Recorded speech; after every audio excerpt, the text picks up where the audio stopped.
Hey there, welcome back to The Last of Us Surviving the Super Apocalypse by Keith McNally.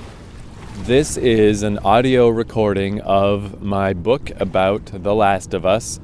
You can also get the book for free at my website, keithcourage.com, so feel free to go check it out, give it a read, spread it around, tell people, do all the things. And this audio version is available as a podcast and as a YouTube video series with cool video shit.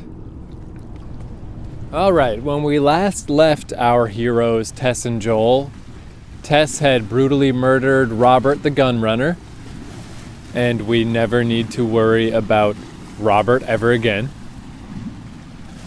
We met Marlene, the leader of the highly improbable group, the Fireflies, which despite the enormity of the apocalypse that has gripped the entire Earth and the relative smallness and lameness of the Fireflies, they've somehow carved out this foothold in society for 20 straight years. I don't know how, because they're fucking ridiculous. But we'll get into Firefly theory more as we go. Marlene has a package that she needs taken out of the city, which we of course know is Ellie. We are on our way to meet her. So otherwise, what I'm describing is the plot of The Last of Us, which we all know. So, Ellie's introduction. I take out these 4 enemies, and we've done it. We got all the way to Ellie with no damage taken.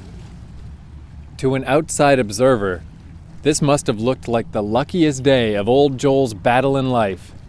A shit ton of people dead without taking a scratch. I used to actually kind of think that way with the Uncharted games. I thought it was neat to think of them as almost like an experimental film, where in a movie, everything goes great, and of course nothing goes mortally wrong for the hero, because then the movie'd be over. And I thought it was neat how with an Uncharted game, or with any video game really, but because Uncharted is so cinematic, it felt like a movie where you get to see all the ways that the main character would and probably should have died. The hundreds of ways that their extremely improbable quest, would come to an end. But then you get to ultimately see that one method where they managed to thread the needle just perfectly and had the most lucky day in the fucking history of existence and somehow dodged every bullet and made it through every situation. And it's just another neat thing video games can do, another neat way of telling a story. So I thought it was neat with like an Uncharted game where even though it's the same old 1940s serial fucking swashbuckling Raiders of the Lost Ark, whatever, never before have we gotten to see the main character die 100 times. That would be the weirdest movie of all time, but in a video game you get to see both sides of the coin. It's cool. We meet Ellie, the stabby, suspicious teen. Marlene arrived on the scene injured. Did I mention that? So since Marlene is in no shape to go adventuring, she says Tess and Joel can get the guns that they were trying to get from Robert if they deliver Ellie to a drop point. The quest to save the world is motivated by guns. Ironic. Little did they know that Joel himself is the most deadly weapon of all.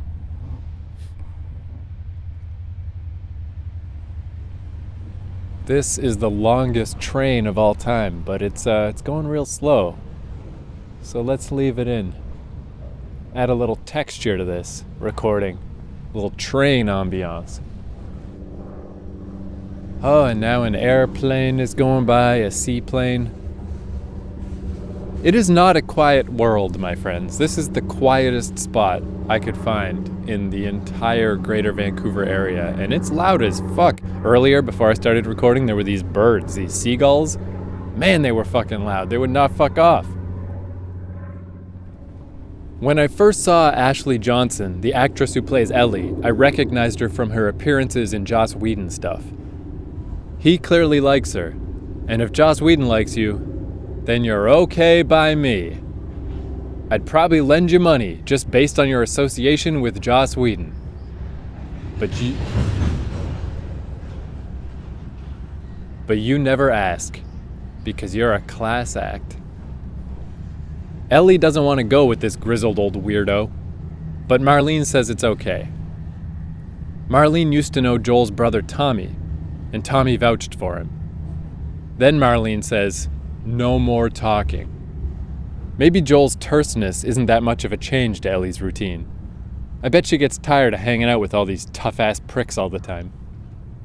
So Joel and Ellie head to a safe house, while Tess goes to check out the guns.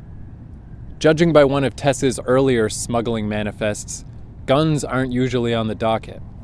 They normally smuggle regular items, like clothes and toilet paper. That could be an extra reason why Tess is so excited by these guns. This could be their move up into the big time, filling the gap vacated by the recently bulleted Robert. Maybe that's why Robert threw his gun. Because he's gun rich. He doesn't even need to fire them, he just throws gun after gun, battering his foes to death under a crushing pile of guns. And soon, Tess and Joel will be the gun throwers. This book is so stupid. Like, I'm very proud of this book, you know? I think it's cool that I finished writing a book. And as I said back in like the first episode, I mean, I wrote it kind of deliberately silly. Like, the tone is a little dorky on purpose, but man, reading it out loud is tough sometimes. Ellie sees bodies on the ground and asks Joel what happened to them. Joel says, the Fireflies. He doesn't blame the soldiers or the military. He places the blame for any deaths squarely on the Fireflies. It's obvious the more I play that Joel has absolutely no positive opinion of the Fireflies. It could be that he harbors some bitterness about Tommy leaving to join their ranks. But on a larger level, I think he's offended by their idealism. Everyone in this world is fucking with somebody else, but at least it's for practical, self-interested reasons. The Fireflies are fucking with everybody over ideals. They're leading people into violent action in the name of some abstract, ill-defined hope.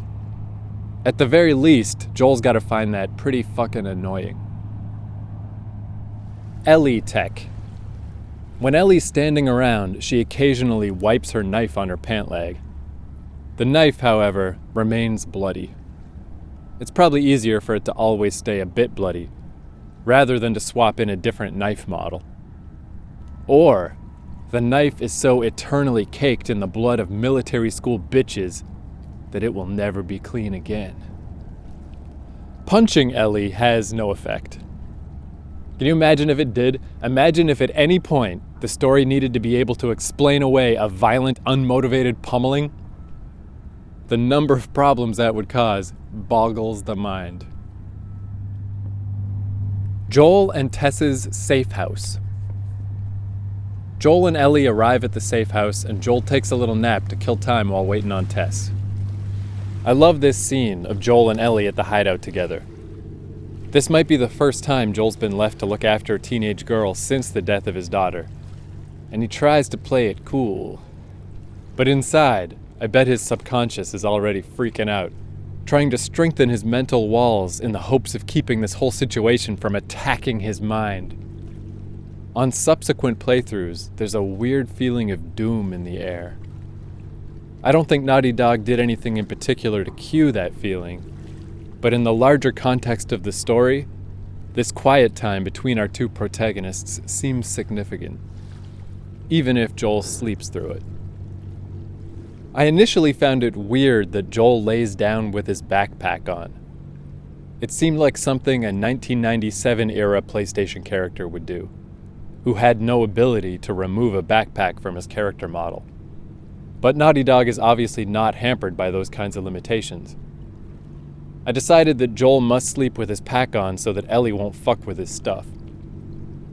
Given that there's a gun in there, it's probably a good choice. This scrappy kid who wipes a bloody knife on her pant leg definitely seems like a good candidate for stealing some shit.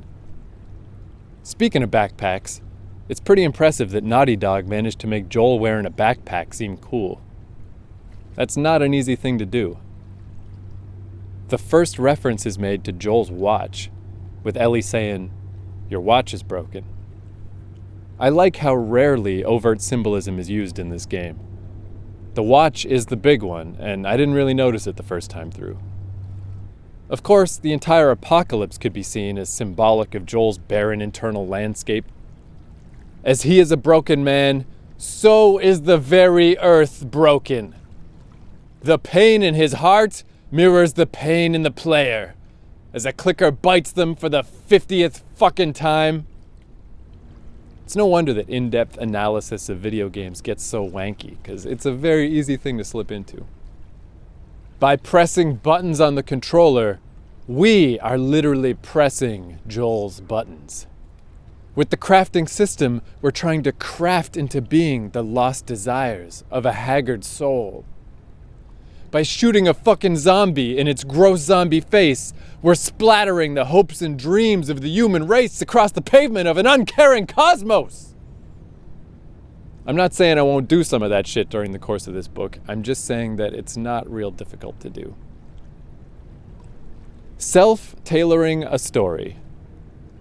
When trying to tell a compelling video game story, I think a lack of player options can be beneficial.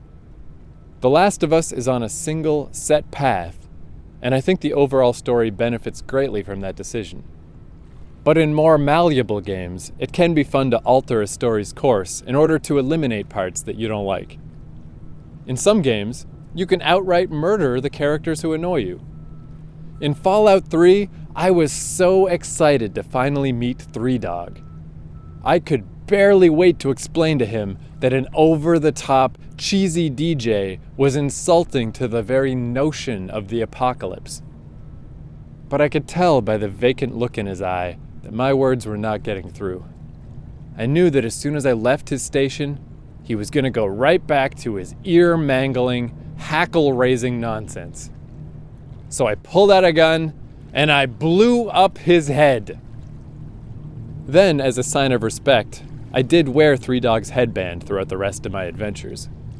I smiled every time an awkward intern came on the air to announce that they were having clerical problems because someone had exploded Three Dog's dumb head.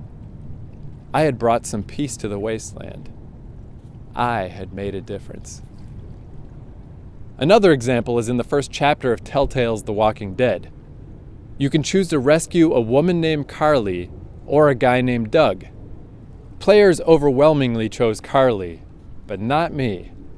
I chose Doug without a moment's hesitation because Carly committed the sin of offending my storytelling sensibilities. Firstly, Carly dropped some pretty heavy hints that she found Doug cute. And that dialogue was about as organic as a Pop-Tart made out of plastic. So Carly was already on my watch list. Later, while trying to hold back a zombie horde in a moment of extreme crisis, Carly sealed her fate. She said, "Doug, if we don't make it through this, you should know." Really, lady? You're gonna say this now? While mind-scrambling amounts of adrenaline are pumping through you? You're gonna confess your feelings during the most terrifying moments of your entire life? What is this? A soap opera from Mexican Netflix where the description says 1 season, 290 episodes? Is that what this is, Carly? Not on my watch, it's not. I chose Doug and I never looked back. Editing through murder. One of the great joys of video games. And yet another case of the fact that this book often talks about things that have nothing to do with The Last of Us. It's because I really thought, like, hey, what if I never write another book about video games? I gotta get all my thoughts out now. Fucking Walking Dead. Jesus Christ. Tess loves guns. Still in the safe house, we jump forward in time to later that night.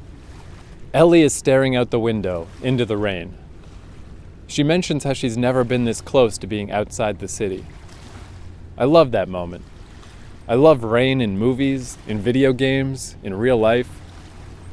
Unless it's in the form of a tsunami, rain is just goddamn pleasant. And even as a tsunami, it'd be a hell of a way to go. Bring it on, God. I'm asking for it. I'm requesting a custom death. I dare you. I'm calling you out. Skies are still clear. I guess I'll just keep writing this book then. You would think I didn't edit this book. I did. I swear to God I did. Joel asks Ellie, "What on earth do the Fireflies want with you?" Maybe this is the first crack in his fatherly facade. Joel knows that association with the Fireflies means idealism and death. Whatever their plans are for Ellie, there's no way that any of it is actually for her own good. Tess rocks through the door before Ellie can answer and says that she saw the guns. She says there are a lot of them, and I like the way she squares her jaw. Merchandise is what's important to Tess. She's excited as shit to get her hands on those guns and to move up the Boston food chain. In a lot of ways, Tess kind of reminds me of the character Zoe from Firefly. Firefly, you know, as with many a nerd, it's like my favorite TV show. It was just a real good show. Besides that one episode, you know the one. But it has all these extremely rich characters, and part of what makes that show so enduring is the fact that it got immediately canceled. So it's like all these little presents that you never get a chance to open. And on the surface, the most simplistic or the most shallow character seems to be Zoe. She's just a tough military woman.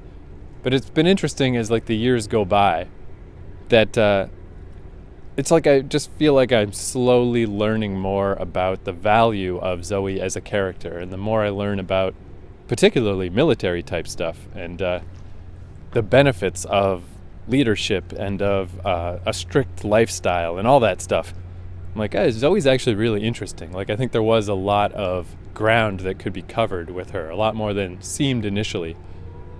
Tess is a bit like that as well.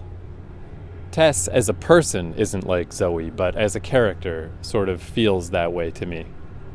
Fits in that same kind of paradigm of like seemingly simple, but there's a lot more depths to plumb than it might initially seem.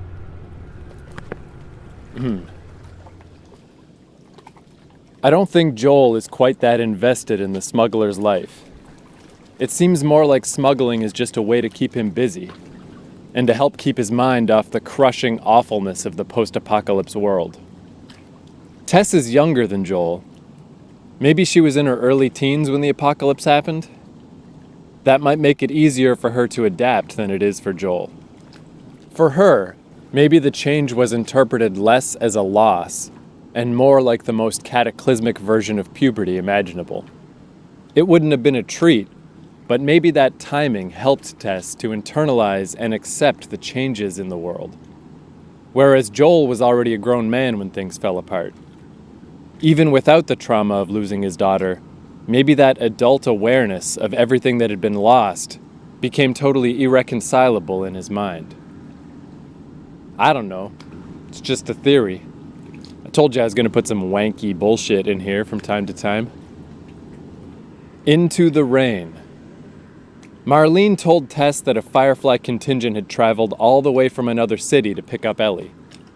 That clears up a bit of the nebulousness surrounding the Fireflies. When people refer to Marlene as the leader, they're only talking about Boston, which is not where Central Command is located. It's now Tess and Joel's job to deliver Ellie to these out-of-towners. So let's roll! Oh man, I'm a little worried because the tide is extremely high today, and there's been a shitload of rain lately. And the only piece of beach I could find is this little tiny piece of beach. And a big boat just went by, and I'm afraid that these waves are gonna fuck my shit up because I can't get away from them. There's a steep cliff behind me, covered in brambly branches. Maybe I'm okay. Maybe those waves weren't so bad. Oh no. I think I see the waves rolling in. Got my little recorder going just in case. Oh no. Oh, here they come. Oh no. Oh no. Oh no. Oh. Oh. Oh shit. Fuck. Ah. Ah, shit. Fuck. Oh no. Oh. Oh, that wasn't so bad. The last one was worse. Oh, my feet are so wet. This is so dumb. Why would I record a book like this? Why would I do this? This is so dumb. Ugh. I'm gonna have to go to the dollar store after this and just buy a new pair of socks. This is the fucking dumbest. No! No! No waves! No! No! No! Oh, fuck. Come on, man.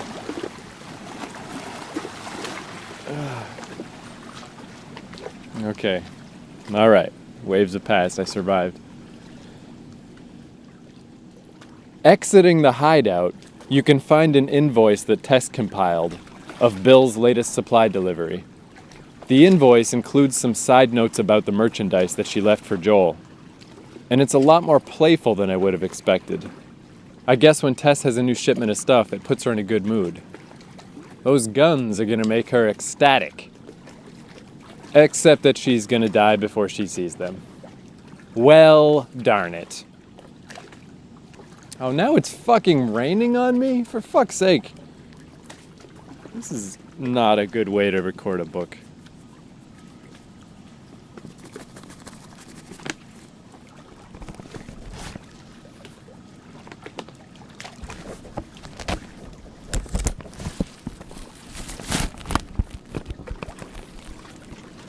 Yeah, do a little umbrella action.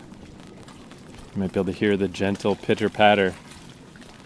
See, it's just been so rainy and so shitty lately. I haven't gotten any recording done and it's driving me nuts. The middle of West Coast winter is not the right time to be doing this. So I just want to get some minutes down, man. Okay, new guest star. A gentle pitter-patter. It's like gentle popcorn popping. We're leaving the Boston QZ, and this is the first section of the game where I noticed that if you shine your flashlight in another character's eyes, they'll squint and put up a hand to block the light. I love little details like that. Yeah, I think I can hear also a distant construction beep. Let's just try to get to the point when we find out that Ellie is infected. That'll do for today. My soaking feet, getting rained on. Man, it is real pretty out here today, though. I love when the water is really high. My hometown floods every year, and it looks so beautiful. It's just great. And I love seeing, like when you can't see rain, you can only see the results of rain. Like I can see all the little circles appearing on the water, but I can't see the raindrops themselves. All right, speaking of rain, another detail of the outskirts of Boston is that the rain falls in sheets across the broken pavement, and Tess and Ellie both shield themselves from it. Man, I fucking love this game. The details are so insanely good. Most game characters seem like scarecrows, just rough approximations of human beings. Characters in The Last of Us are more like wax sculptures. At first glance, they really do seem a lot like the real thing. Technological realism. The first time I noticed water affecting a character's pants, very specific, was in the first Uncharted. Drake's pants would get wet up to the point where they'd been submerged, and then would slowly dry out. Surely I've mentioned this before. Anyway. I didn't love using the 6-axis to throw grenades, but I loved those pants. Games with a simplified aesthetic are also beautiful, but there's something uniquely gripping about games that push the boundaries of graphical technology. Part of what makes cutting-edge games so exciting is how they can make larger technological progress seem immediately tangible. The first time I played King's Quest VI or Mario 64, those moments stuck with me. My parents' generation seems to see video games as toys, just something to play with, the Rob the Robot approach. But for my generation, video games have a greater significance. It's hard to comprehend the state of cancer research, or global famine, or a million other world-spanning issues. But the increasing complexity of video games can act as a sort of report. This may sound weird to say, but I've always thought of video game technology as a signifier of what the human race at large is accomplishing. Every new boundary broken in a video game means that same boundary has also been broken in other fields. Video games move these enormous concepts out of the abstract and into a format that we can parse and understand in a very personal, visceral way. I may be overstating this concept, but I think this may be one reason why people in my age group have taken such comfort from video games throughout our lives. As long as video games are improving, then technology is advancing. We may have only been looking at Super NES screenshots in a magazine, but in the back of our minds, it meant something deeper. We could see that humankind was moving forward. My first video game system was a Pong clone from Radio Shack. And now I can play games with people all over the world on a little device in my pocket. The advancements within my lifetime have been astounding. If our technology can advance at that rate, then we can overcome our problems. As crazy as the world is, things could ultimately be all right. Whenever we saw the latest screenshots of the newest game, deep down, I think that sense of security is what we were really feeling. On the other hand, this could be a sign of my terminal shallowness. I can read articles and see headlines about technological progress, and it doesn't fully sink in. But when I see that wetness on Nathan Drake's pant legs, suddenly, in a flash, I feel like I understand. I have an awareness of the state of our progress. Moral relativism. I love how each group in The Last of Us has a valid point of view. Feels a little weird to jump from one abstract concept to the next without rambling about it in between, but I think I'm gonna try to cut my ramblings down a little. I'm just gonna try to let this book stand on its own a little more and just see how that goes. Moral relativism. I love how each group in The Last of Us has a valid point of view. There isn't a lot of time spent examining the military in Boston, but in the American Dreams prequel comic, Ellie talks to the army guy who runs her military school. "Do you know what stands between the hordes of infected and all the stragglers living in this city?" the military guy asks. Ellie says, "A giant concrete wall?" "Me," says military guy, "and every other soldier who puts his life on the line for you people. We keep the order that saves lives. Every goddamn human being in the world would be infected if it wasn't for us." That's not strictly true, since we do see other groups of survivors out in the world. But maybe those people are just lucky that a wave of spores hasn't shown up to wash over them. Maybe a hyper-controlled, regimented system is the best way to reliably keep people safe. Maybe quarantine zones really are the safest hope. The game's not called The Last of Us for nothing. Humankind is right on the edge. The cordyceps has effectively won. Whatever people are still clinging to the earth are nearing statistical insignificance. They've had 20 years to right the ship, and things don't seem to be getting any better. There are a lot of assholes in The Last of Us, but I like how there are no obvious straw men. Every cannibal community or group of hunters has a reason for their actions. There are no good guys and no bad guys. A lot of stories strive for that kind of balance, but the level to which The Last of Us achieves it is pretty fucking remarkable. Ellie's infection. There's always a slight cut to black before a cutscene starts, and I'm not sure what that's all about. It might be a technical necessity, or it might be a small indicator that the player is no longer in control. Either way, it's timed really well, and I've come to like how it feels. Some soldiers get the drop on our trio, and while being scanned, Ellie stabs the soldier in the leg and says, "Sorry." Mighty Canadian of her. Maybe her dad was Canadian. We're very polite stabbers. Tess and Joel are less polite as they kill all the soldiers. They see that Ellie's infection status is positive, but her wound is closed up, and she's not a monster. So the cat's out of the bag. Ellie is immune. The gang considers this heavy news as rain droplets fall onto the screen. Speaking of, I think the rain has mostly stopped for me. I'm not sure where the tradition of water droplets sticking to the screen began. Wave Race 64, maybe? There's a lot of water in that game. Some of it might have splashed up against the screen at some point. Now we're evading soldiers in the rain. As I get shot, I notice that Joel can absorb a fair number of bullets, even on Survivor difficulty. Metaphor bullets. Getting shot in a video game is weird, because most people don't keep running around after being shot. I was thinking about this while playing Spec Ops: The Line. Don't play that game on hard, by the way. Mechanically, it's a bit of a goddamn mess. Yeah, just to jump in there real quick, because I had that whole big rant about how I think games are better on hard. I played Spec Ops right as I had come to that conclusion, and man, really frustrating. It's really clear that Spec Ops, just the way stuff like contextual button presses, like if a button could do this and could do that depending on the circumstance, and when you're in a life and death situation, you only want it to do the thing that will keep you alive, but sometimes it does the other thing, just dumb shit like that. It's very clear that mechanically, Spec Ops is not sound. That's a good example of where playing on hard is just misery, and there's no reason. It's not going to make the experience better.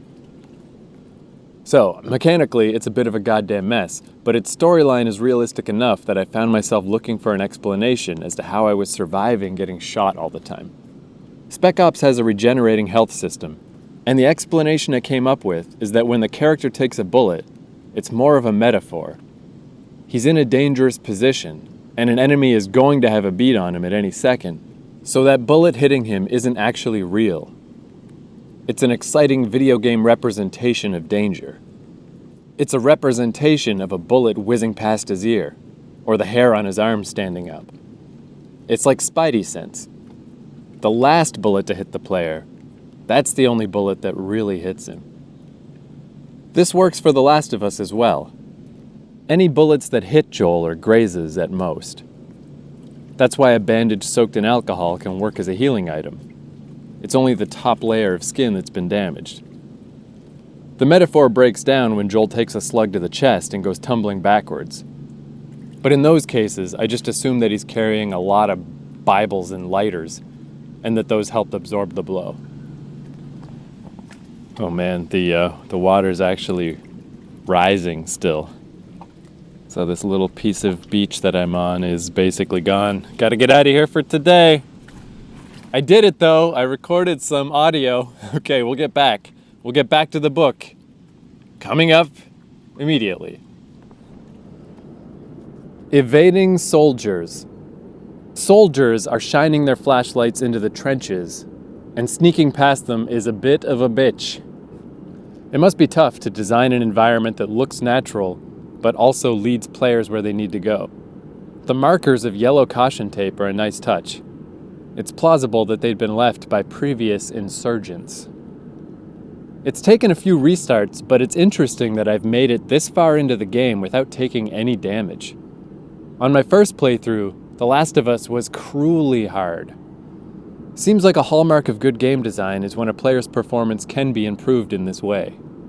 Your 5th run through Dark Souls will barely resemble the first run. Whereas you could spend the rest of your life playing Mortal Kombat on the Game Boy and it's still going to be a weird bullshit clusterfuck. I read that during this outdoor segment, Tess will sometimes give Joel some bullets. That'd be cool if she did that. The enemies mostly ignore your companions, but not entirely. A soldier just took a few shots at Tess. I guess I already knew that, since companions sometimes need to be rescued from an infected. So maybe it's only during stealth that your companions are invisible. It's weird that the companions don't hang back further. They're always near Joel, which leads to them interacting oddly with enemies a lot more often. If they were behind Joel, it'd be less likely that we'd see whatever weird things they get up to. No need to thank me. It must be frustrating to read things like that if you're a game developer. Oh, thanks, Canadian jerk. We never thought of that. Incidental dialogue. As I believe I've already mentioned, because there's a fair amount of inadvertent repetition in this book, I'm usually very sensitive to repetitive dialogue in video games. There can't be enough different dialogue for me. I think it's a low-level mix of OCD and misophonia. Repetitive sounds eventually pass beyond annoyance and make me feel angry. Don't you love it when people self-diagnose, by the way? So charming. Even games with boatloads of dialogue eventually come to a point where I've heard it all. I wish games had a slider to allow you to reduce the frequency of incidental dialogue. Dialogue is one of the fastest ways for a game world to fall apart for me. Nowadays, every game is awash in a sea of dialogue. I didn't really remember how dialogue-free games used to be until I watched my friend Craig play Driver San Francisco. Driver San Francisco is a weird game. You can teleport spontaneously from car to car, which in the olden days would have gone entirely unexplained. It would have been the way that the game worked, and that'd be it. In Driver SF, they explain that you've fallen into a coma, which has resulted in you receiving fantastic powers. Or maybe it's all a coma dream. One of those. Whatever. Who cares? The point is that once that Pandora's box of including a plot has been opened, they won't stop running with it, and the nattering dialogue becomes incessant. Craig was having trouble with one of the missions, and with each retry, the characters kept rattling off the same lines of shitty dialogue. So Craig went into the options, and he turned the dialogue volume all the way down. The change in tone was palpable. It was like taking a long drink from a cool glass of water. Instead of Driver San Francisco being some weird Twilight Zone driving game, it became just a driving game, and it became immediately more fun. Back in the day, Driver would have been a regular dialogue-free game, and that would have been fine. Watching Craig play, I remembered how I used to love driving games, and how I can still love them now, once they shut the fuck up. Storylines and dialogue are not adding to these experiences. They are actually ruining games that I used to enjoy. Another example that springs to mind is the original Dead Space. I love that game. I'd go so far as to say that I respect it. The way that the character information is integrated into the suit is genius, and the environment is so creepy and well designed. I beat that game on hard with only the plasma cutter, and it was a terrifying, awesome time. But the storyline of Dead Space, man, it beats me. Some kind of monolith, some religious cultists. I was trying to keep track of it. I liked that game so much that I really wanted to give a shit about the story. But every time I found a text log, my eyes would glaze over. Whenever someone started talking to me, my mind would just wander. I couldn't make myself give even the littlest, tiniest fuck. So I stopped torturing myself and I just turned off the dialogue. Turns out, Dead Space was still a great game. Turns out, being trapped on a ship filled with deadly monsters is a pretty gripping story. With the dialogue turned on, Dead Space was an alright game, but with dialogue turned off, it was A+. A less charitable example is the 2013 Tomb Raider. I liked Uncharted a ton, so I was excited to have someone else put out something similar. I thought that even a B-grade version of Uncharted would be cool, but I didn't realize what fresh hell I was asking for. A hallmark of Uncharted is that its dialogue and storyline isn't relegated to cutscenes. It's intertwined throughout. 2013's Tomb Raider uses the same technique, and fella, that game's writing is not for me. Tomb Raider is a great example of why good for a video game should not be in anyone's vernacular. That writing is only good for an alternate reality, where no one had ever written a story previously, and even then I think people would have found it a little clunky. Because Tomb Raider uses Uncharted's continuous narrative technique, its wacky writing and inept delivery are inescapable. It's a non-stop barrage of garbage, and I found myself clutching to whatever coping mechanisms I could devise. At first, I tried pretending that Lara was drunk, but after a while, even inebriation could not explain her behavior. So I started to imagine that she had suffered brain damage and was tragically lost in the woods, verbalizing without any physical ability to stop. That rationalization actually worked too well, to the point where it started creeping me out.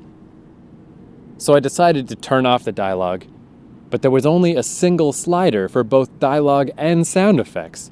So fuck it, I muted the whole thing and I just put on the heavy metal soundtrack instead. As a pure game, Tomb Raider 2013 does not work as well as Dead Space. It was okay. The last words that appear on screen are, "A survivor is born," so I guess that's pretty funny. I definitely laughed, so I'll give it points for that, but still infinitely improved by removing the character dialogue. The point I'm getting to is that when Ellie says, "Jesus, Joel," after Joel crushes someone's windpipe, it doesn't wear on me. It seems like something that should bother me because it happens pretty frequently, but it always seems to fit. Again, Naughty Dog takes what I would normally think of as a bad design decision, and they somehow pull it off. Maybe it's because the grimness of Joel's actions really does call for a reaction. Or maybe it's because the responses are so well delivered by the actors. Maybe Naughty Dog is just magical. I don't know. I honestly feel like that company is in a class of its own. I would say that The Last of Us is the Citizen Kane of gaming, but I won't because Citizen Kane sucks. I'm calling you out, Wells. What's that? He's dead? Here's another awkward attempt at a joke by me. What's that? He's dead? Oh, well, good. I don't mean it like that. I just mean, look, let's just go on to the next segment. Maybe next time I write a book, I will, before release, try reading it out loud. You know, because it is funny, these like clunky jokes. As I'm writing, I'm like, yeah, whatever, that'll do. That's a little funny. And then you say it out loud, and you're like, that's not funny at all. That fucking sucks. Choke theory. Here's something I learned while sneaking through these soldiers. During my stealth kills, I'd been pressing the square button continuously in order to really cinch in that choke. I stopped once the rumble of the controller told me that the guy was out, but not a moment before. I just now realized that if you only press square one time, Joel just keeps choking. Enemies can't break free from a choke. So, good to know. I guess I could have saved myself a lot of square pushing, but that's in the past. All that matters is the future. And the future is going to contain some elegant goddamn choking. Hide and seek with soldiers. My new choking discovery takes a bit of getting used to. At first, it seems weird not to keep pounding the square button while I'm choking someone out. But I get comfortable with it pretty quickly, and then it seems almost leisurely. I can let Joel just choke people on his own while I check on my finances or whatnot. You can't run and slide into cover in this game, but I guess that would just tear the shit out of Joel's pants. His old knees definitely don't need that shit, nor his old pants. We make it to safety, and Tess hasn't given me any bullets. I assume that's because we made it through without starting any firefights. If I keep getting through this game unscathed, I guess Ellie won't give me any health packs either? But I am anticipating some fights with the infected where taking no damage will not be possible. When fighting against humans, it's only a matter of time before things eventually go my way. But some of the shit in the Pittsburgh sewers, I don't know what I'm going to do there. The school outside of Bill's won't be a treat either. Capital on the horizon. It's pretty unusual how clearly The Last of Us delineates its combat sections. You're in a safe part, or you're in a fighty part. They've managed to make a horror-style pseudo-zombie game that has almost no jump scares. Joel seems to basically believe Ellie's story of being immune, and doesn't seem to doubt that the Fireflies have their own doctors. But he's still utterly dismissive of the idea of a cure. Joel could not believe in the Fireflies less. It's surprising how little of Joel's anti-Firefly attitude I picked up on my first playthrough. I'm not saying I should have seen the ending coming, but on reflection, it's really not surprising. Tess wanting to continue on is the only reason Joel is still a part of this story at all. We see the Capitol building in the distance, and there's another press L3 to focus the camera moment. Maybe it was some dictum passed down, the control should never be taken from the player. First-person games take that idea to an extreme, letting you jump all around while someone's trying to talk to you. But I don't think it's that bad to break those rules occasionally. It makes more sense that Joel would look at the Capitol building, rather than not look at it. So what I'm trying to say is, just do what you gotta do, game. You don't need my permission to show me something. We crawl into the side of an old, broken office building. Tess says, "After this..." I shouldn't do a Tess impression. I don't have one. Let's just do a British voice. Tess says, "After this, we can lie low for a while." Oh, poor Tess. I remember being sure she was going to die after she said that. One day left until retirement, Tess. One day. Backstories. During alternate playthroughs, I like to come up with backstories for characters. Joel has a pistol in his back pocket, the one that I had to pick up earlier. If I can help it, that'll be his only weapon, and he'll only use it when there's literally no other option. So what's the story there? Why is Joel so hesitant to use weapons?